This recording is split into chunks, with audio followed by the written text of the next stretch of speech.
یہ جو بڑے ہوئے ناخن ہے یہ ہماری بہت کمزوری ہے لڑکیوں کی. مجھے کبھی سمجھ نہیں آتی کہ یہ کانفیڈنس کی کمی ہوتی ہے جو ناخن بڑھا کے پوری کی جاتی ہے یا کس چیز کی. ایسا کیا کریز ہے؟ یعنی مجھے کبھی بھی ناخن بڑھانے کا فلسفہ سمجھ میں نہیں آیا.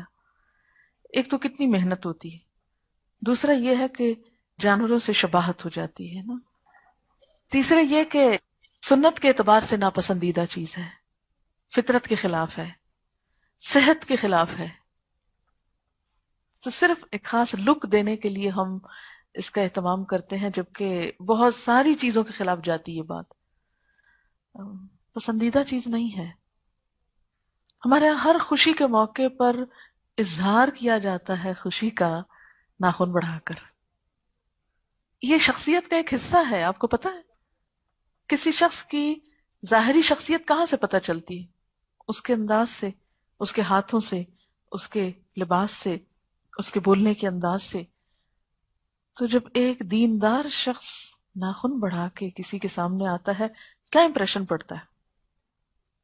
دل نہیں بدلا، دل نہیں بدلا. اس لیے کہ دل بدلتا تو انداز ضرور بدلتے. کیوں کہا گیا کہ وہ شخص مسلمان نہیں ہو سکتا جو اللہ کے رسول صلی اللہ علیہ وسلم کو ہر چیز سے بڑھ کر نہ چاہے؟ کیا آپ صلی اللہ علیہ وسلم ہمارا ہاتھ دیکھیں تو پسند فرمائیں؟ یہ بڑے ہوئے ناخن ہم آپ کو دکھا سکتے ہیں؟ اچھا کیا ہوتا ہے بعض اوقات ہم اپنی سہیلی میں تو بہت کانفیڈنٹ فیل کرتے ہیں، لیکن جو ہی کوئی بڑا شخص یا کوئی دیندار شخص نظر آتا ہے تو ہم جلدی سے ڈھانپنے لگتے ہیں کہ یہ مائنڈ کرے گا، اس کے سامنے نہیں دکھانے. اللہ کے رسول صلی اللہ علیہ وسلم کے سامنے دکھا سکیں گے آپ؟ نہیں. تو کیوں ایسا کام کرتے ہیں؟ ایسا کیا شوق ہے؟ کیا جو اللہ نے ہم کو دیا ہے وہ کافی نہیں؟ اللہ نے ہر ایک کو بہت خوبصورت بنایا اور دوسرے سے مختلف بنایا. آپ میں سے ہر شخص بلا مبالغہ یہ کہہ سکتا ہے ہم سا کوئی ہو تو سامنے آئے. آپ سا کوئی نہیں. آپ اللہ تعالیٰ کی بالکل ایک منفرد انوکھی مخلوق ہے. کوئی آپ جیسا نہیں. ھذا من فضل ربی. آپ کی ایک ایک چیز بہت پیاری. اللہ تعالیٰ نے انسان کو احسن تقویم میں بنایا ہے. آپ کو معلوم ہوگا کہ عباسی دور میں ایک شخص تھا، اپنی بیوی سے بہت محبت کرتا تھا. تو ایک دفعہ بیٹھا باہر کہیں ٹہل رہا تھا تو دیکھا کہ چاند طلوع ہو گیا ہے.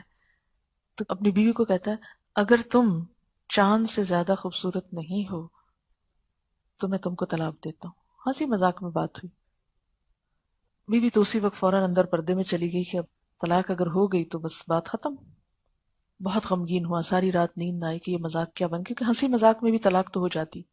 صبح کے وقت جب یہ معاملہ پیش ہوا فتوے کے لیے بہت سے علماء کو جمع کیا گیا تو سب نے یہ کہا کہ طلاق ہو گئی، کیونکہ چاند بہت خوبصورت ہے اور عورت تو چاند سے زیادہ خوبصورت نہیں ہو سکتی، اس لیے طلاق ہو گئی.